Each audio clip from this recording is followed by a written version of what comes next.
Ministerio El Sembrador presenta Escuela Sabática, un estudio completo de la lección con José Cuba. Buen día, amigos y hermanos, qué bueno volvernos a encontrar para estudiar la lección de Escuela Sabática. Pidámosles al Señor que siempre nos dé un corazón dispuesto a escuchar y obedecer su palabra. De esa manera vamos a crecer juntos en la fe. Antes de dar inicio al estudio de esta semana, acompáñenme, vamos a hacer una oración. Nuestro buen Dios, pedimos en este momento tu presencia y tu dirección, que tu Santo Espíritu, Señor, nos revele tu palabra y las lecciones que durante esta semana estaremos estudiando en la Escuela Sabática. Danos tu buen espíritu, te lo rogamos en el nombre de Jesús. Amén. Para esta semana nos toca estudiar la lección número 2, que lleva por título Razones para agradecer y orar. El versículo de memoria se encuentra en Filipenses capítulo 1, versículo 6, y dice: Estoy seguro, el que empezó en ustedes la buena obra, la irá perfeccionando hasta el día de Jesucristo. El ser humano es proclive a la ingratitud, y esto conduce a que la vida de muchos creyentes sea una vida de poca oración. Los seres humanos tendemos a enfocarnos en lo que nos falta, en lo que no tenemos, y pasamos por alto o olvidamos lo que hemos recibido, lo que Dios nos ha dado. Considero que necesitamos invertir esto, pues de esa manera podríamos entender y ver mejor las cosas, y podríamos descubrir de que verdaderamente hay razones para orar y agradecer a Dios diariamente. La lección de esta semana nos lleva a considerar Colosenses capítulo 1, versículos 2 y 3. La Escritura nos dice así: A los santos y fieles hermanos en Cristo que están en Colosas, gracia y paz sean a vosotros, de Dios nuestro Padre y del Señor Jesucristo. Siempre orando por vosotros, damos gracias a Dios, Padre de nuestro Señor Jesucristo. El versículo 3 es lo que yo quiero enfatizar. El apóstol San Pablo dice: siempre orando por vosotros, damos gracias a Dios. Esa expresión, damos gracias a Dios, se repite muchas veces en las cartas de Pablo, ¿no? Constantemente vemos que el apóstol Pablo está dando gracias a Dios de manera constante, permanente, en toda circunstancia. El apóstol siempre eleva oraciones dando gracias a Dios. Y esto nos muestra claramente de que hay razones para orar y agradecer a Dios todos los días. Recordemos, hermanos, que agradecemos a Dios cuando le decimos: gracias, Señor. Esta expresión debería ser constante, permanente en nuestras oraciones, diariamente. Pero cuando le digamos al Señor: gracias, Señor, que no sea de manera inconsciente, que no sea simplemente por educación o protocolo, porque si no, esta expresión resultaría hueca y vacía. Si queremos que nuestro gracias a Dios tenga valor, debe ser respaldado por la gratitud, por un corazón lleno de gratitud. Recordemos que Dios no solamente mira las palabras, sino también mira el corazón. Es necesario tener presente que le agradecemos al Señor cuando le decimos: gracias, Señor, y que le expresamos nuestra gratitud con servicio. El estudio de esta semana también nos lleva a considerar Filipenses capítulo 1, versículos 3 hasta el 8. Filipenses capítulo 1, versículos 3 hasta el 8. La Escritura dice así: Doy gracias a mi Dios siempre que me acuerdo de vosotros, siempre en todas mis oraciones, rogando con gozo por todos vosotros, por vuestra comunión en el Evangelio, desde el primer día hasta ahora, estando persuadido de esto, que el que comenzó en vosotros la buena obra, la perfeccionará hasta el día de Jesucristo. Como me es justo sentir esto de todos vosotros, por cuanto os tengo en el corazón y en mis prisiones, y en la defensa y confirmación del Evangelio, todos vosotros sois participantes conmigo de la gracia, porque Dios me es testigo de cómo os amo a todos vosotros con el entrañable amor de Jesucristo. En esta escritura encontramos nuevamente, esa expresión, doy gracias a mi Dios siempre. Nuevamente, el apóstol Pablo agradece a Dios mediante la oración por sus bendiciones, por las muchas cosas que hace por él y por la iglesia. Y en esta escritura vemos que el apóstol Pablo está muy agradecido. Y hay algunos puntos que necesitamos considerar para entender por qué el apóstol Pablo está muy agradecido con el Señor. Primeramente porque en el versículo 5, nos dice el 4 y 5, nos dice que la iglesia de Filipos se mantiene en comunión con el Evangelio desde el primer día. ¿A qué se está refiriendo cuando dice que la iglesia de Filipos se mantiene en comunión desde el primer día? Es decir, desde el momento que el Evangelio llegó a la iglesia de Filipos y los filipenses entendieron, comprendieron el mensaje, lo aceptaron. Y desde ese momento en adelante ellos comenzaron a vivir una vida de fidelidad y comunión permanente con el Señor. Y cuando llega el momento de que el apóstol Pablo escribe esto con respecto a ellos, el apóstol Pablo no hace notorio esto, no enfatiza que desde el primer día hasta ese momento ellos se han mantenido en comunión, en consagración, han permanecido firmes en la fe. Y esto al apóstol lo llena de mucha alegría, de mucho gozo. Por eso él se siente agradecido y le da gracias a Dios porque su iglesia se mantiene firme en la fe.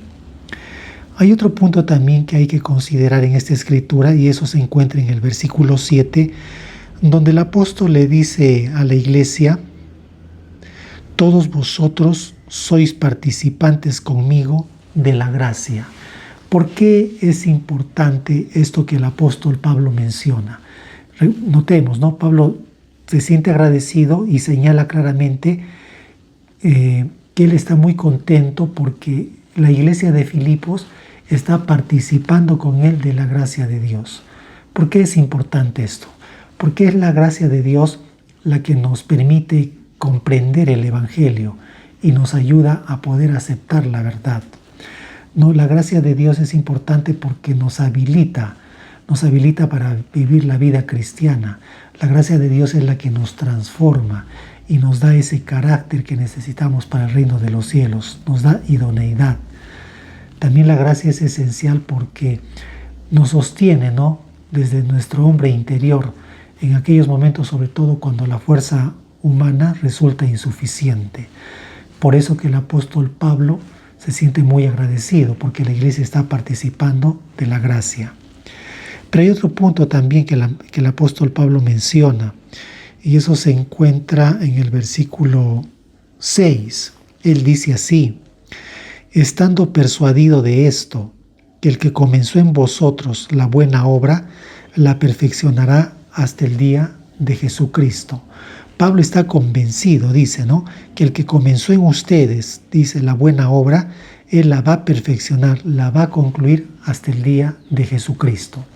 El estudio de esta semana nos plantea la siguiente pregunta que debemos responder en base a lo que hemos leído en el versículo 6. Dice así: ¿cómo entiendes la promesa de que Dios terminará la buena obra que empezó en nosotros? ¿Qué significa esto? ¿Esta buena obra terminará antes de la segunda venida? ¿A qué se refiere la palabra cuando nos habla de la buena obra que Jesús ha empezado? Recordemos que cuando el Evangelio llega a una persona y la persona entiende la verdad, la comprende y la acepta, en ese preciso momento está empezando en la vida de ese creyente la buena obra. ¿Por qué? Porque ha aceptado a Jesús como su Señor y Salvador personal.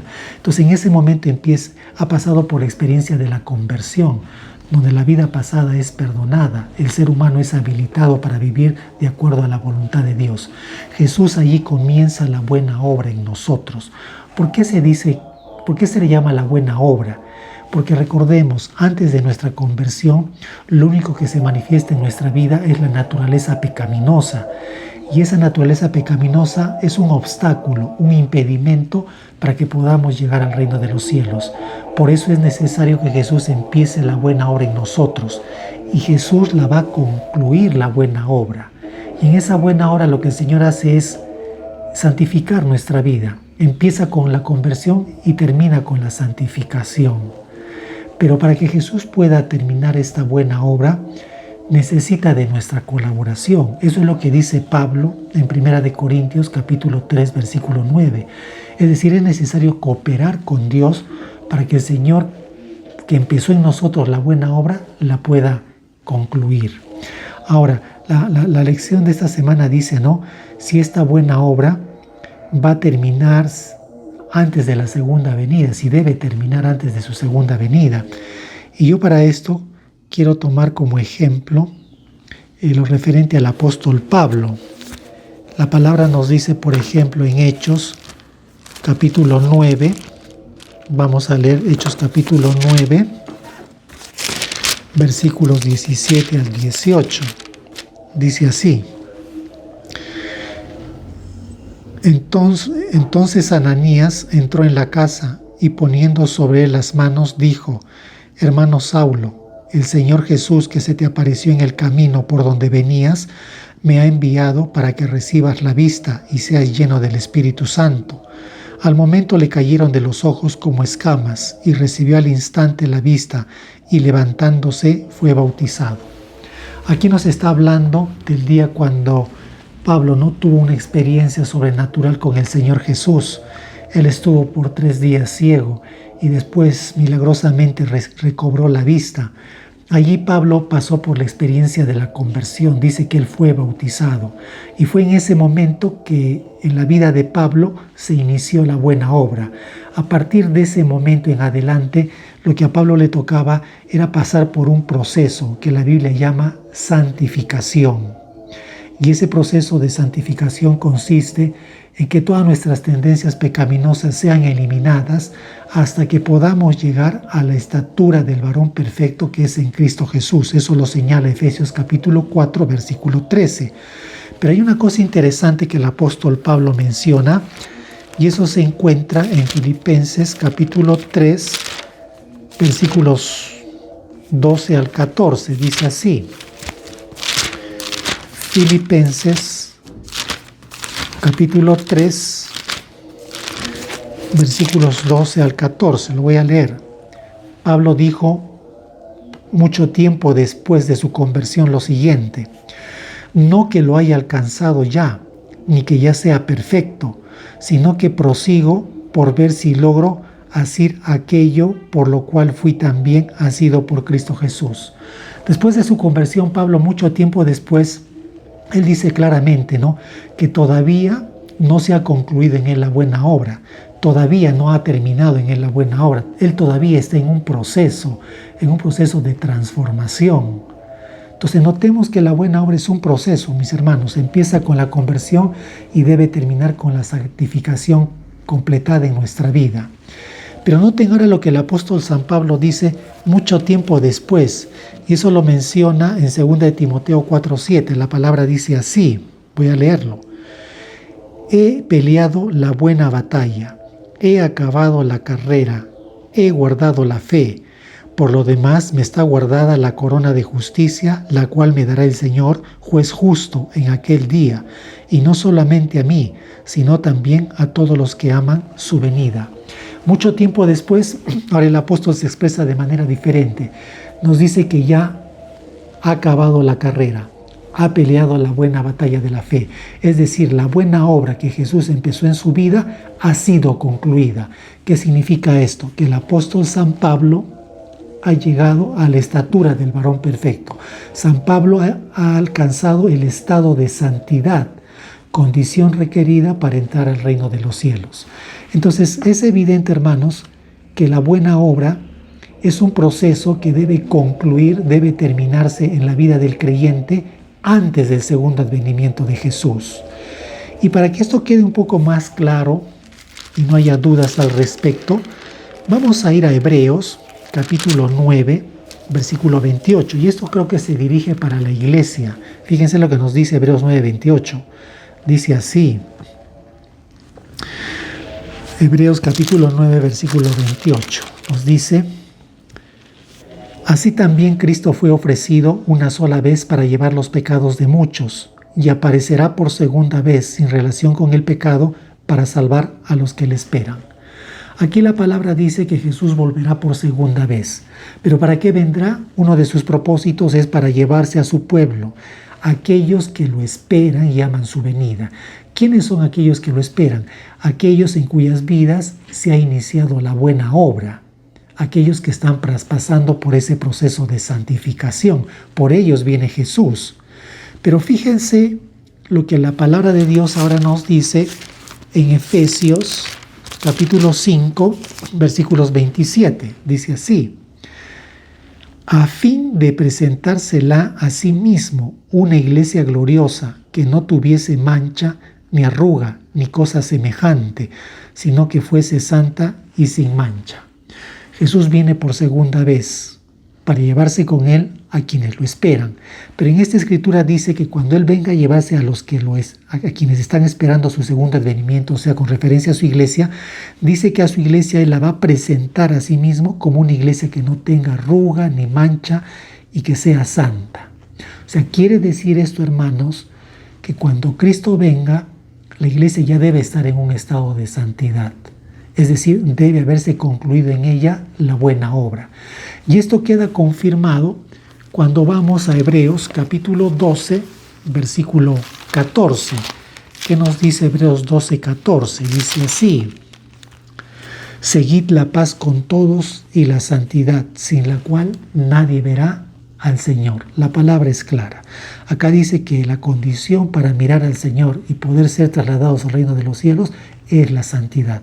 Entonces es evidente que la buena obra debe terminar antes de la segunda venida.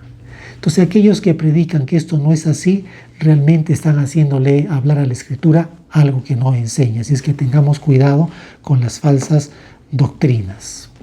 Bien, vamos ahora a Filipenses capítulo 1, versículo 9 hasta el 11. Nos dice así la palabra: y esto pido en oración, que vuestro amor abunde aún más y más en ciencia y en todo conocimiento, para que aprobéis lo mejor, a fin de que seáis sinceros e irreprensibles para el día de Cristo, llenos de fruto de justicia, que son por medio de Jesucristo, para gloria y alabanza de Dios. En esta escritura vemos que Pablo ora por la iglesia, ¿no? Ora a Dios a favor de la iglesia, y vemos que en su oración Pablo está dando prioridad a lo espiritual. Y esto nos da una enseñanza, ¿no? Que en nuestras oraciones dirigidas a Dios, debemos dar énfasis siempre a lo espiritual. ¿Y qué cosa pide Pablo por la iglesia? Pide que el amor de la iglesia crezca, aumente, ¿no? Que su amor se acreciente por Cristo y por sus semejantes.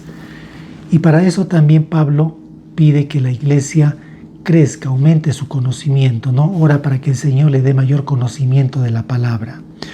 También vemos que en esta oración Pablo pide discernimiento a favor de la iglesia, ¿no? Algo esencial para poder vivir la vida cristiana. También pide que la iglesia sea sincera, ¿no? Que ande en sinceridad, llena de frutos de justicia, y todo esto para la alabanza y gloria de Dios. Ahora notemos que Pablo enfatiza lo espiritual en su oración. Él no pide nada material, no porque lo material no sea importante. Es importante, es necesario. Lo que pasa es que Pablo lo da por sentado. Él considera que lo material siempre va a ser una añadidura que viene con lo espiritual. Recordemos que Dios se ocupa de las cosas materiales de sus hijos cuando la vida espiritual está en orden. Como dice Mateo 6:33, buscad primeramente el reino de Dios y todas las cosas os serán añadidas. El estudio de esta semana también nos lleva a considerar Filipenses 1, versículos 12 al 18. Dice así: quiero que sepan, hermanos, que las cosas que me han sucedido han redundado más bien para el progreso del Evangelio, de tal manera que mis prisiones se han hecho patentes en Cristo, en todo el pretorio y a todos los demás. Y la mayoría de los hermanos, cobrando ánimo en el Señor con mis prisiones, se atreven mucho más a hablar la palabra sin temor. Algunos, a la verdad, predican a Cristo por envidia y contienda, pero otros de buena voluntad. Los unos anuncian a Cristo por contención, no sinceramente, pensando añadir aflicción a mis prisiones. Pero los otros por amor, sabiendo que estoy puesto para la defensa del Evangelio. ¿Qué pues? Que no obstante, de todas maneras, o por pretexto o por verdad, Cristo es anunciado, y en esto me gozo y me gozaré aún. Esta escritura nos hace ver que Pablo había sido tomado preso y encarcelado por causa de la palabra. Pablo llevaba el Evangelio y habían autoridades que no les agradaba lo que Pablo enseñaba. Entonces fue encarcelado. Cuando la iglesia de Filipos se enteró que el apóstol estaba encarcelado, se entristeció, se angustió mucho por el apóstol. Al parecer había acabado ahí, ¿no?, la obra que él hacía. Lo que hizo la iglesia en primer lugar fue socorrer al apóstol, ayudándole, proveyéndole para sus necesidades en prisión. La iglesia estaba muy angustiada. La tragedia que Pablo estaba pasando en ese momento, él no la miraba de esa manera. Él evaluaba las cosas de una manera distinta. Él miraba más allá de lo evidente. Él miraba en esa tragedia propósito. Él consideraba que lo que le estaba sucediendo en su encarcelamiento era un instrumento que Dios estaba utilizando para abrir puertas para bendiciones mayores. Y todo lo que le pasó al apóstol San Pablo en ese tiempo nos deja ver lo siguiente, ¿no? Que había muchos hermanos en aquel tiempo que tenían temor de predicar, se sentían temerosos de hacerlo. Pero cuando vieron que el apóstol había sido encarcelado por causa de la palabra, dice la Escritura que ellos cobraron ánimo, tomaron valor. Y esto les ayudó mucho, resultó en una bendición, porque la iglesia comenzó a predicar con mucha fuerza y poder a Cristo, sin temor. No tenían ya temor que si por la palabra ellos también iban a ser encarcelados. Incluso dice la Escritura que los que predicaban a Cristo por vanagloria o contienda también, ¿no?, fueron impulsados a hablar más de Cristo, y ya sea por pretexto de buena voluntad, Cristo era anunciado. Y la lección que esto nos deja a nosotros para nuestra vida diaria es que cuando tengamos que pasar por adversidades, situaciones serias, muy duras, no debemos desanimarnos, no debemos mirar la realidad en ese momento, sino mirar más allá de lo evidente, más allá de lo inmediato, evaluar las cosas en base a la eternidad. Muchas veces las adversidades Dios las utiliza como instrumentos de bendición para abrirnos puertas mayores. El estudio también nos lleva de esta semana a considerar Colosenses capítulo 1, versículos 3 hasta el 8.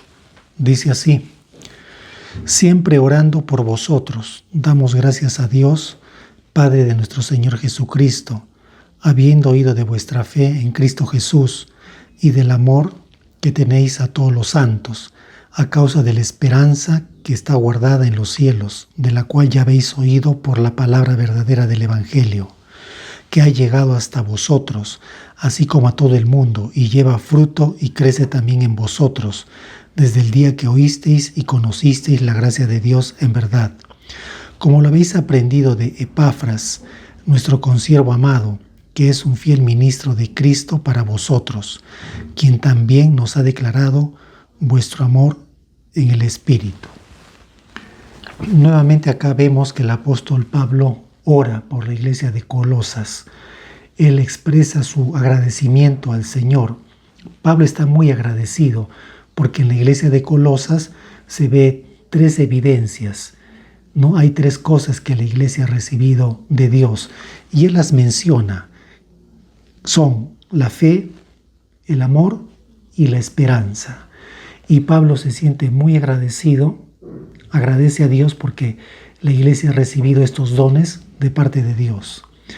La iglesia de Colosenses se caracterizaba por ser una iglesia de fe. Y la palabra dice que la fe es por el oír y el oír por la palabra de Dios. Es decir, que la fe la recibimos por la palabra. Entre más nos acercamos a la palabra para leerla, estudiarla y meditarla con la ayuda de Dios, la fe se va a ir naciendo en nosotros. O sea que el inicio de la vida cristiana empieza allí. También dice que la iglesia de Colosas había recibido no de manera abundante el don del amor. Y el amor no es otra cosa que la manifestación visible de la fe. Cuando hay fe verdadera, esta no va a quedar pasiva, sino que se va a tener que manifestar, como está escrito, la fe que obra por amor. Y cuando hay fe y hay amor en la vida cristiana, entonces esto nos empuja a la esperanza, ¿no? A confiar en las promesas de Dios, en las promesas de Dios que son seguras y que se van a tener que cumplir. Promesas, por ejemplo, como la venida de Jesús, ¿no? Esa es nuestra esperanza, que Jesús va a venir por segunda vez a llevarse con él a quienes le esperan. Y en ocasión de ese segundo advenimiento hay otra promesa, ¿no? Que el Señor nos dará vida eterna. Nos recompensará con cosas que Él ha prometido, como dice Pablo, cosas que ojo no vio, ni oído yo, ni ha subido en el corazón del hombre.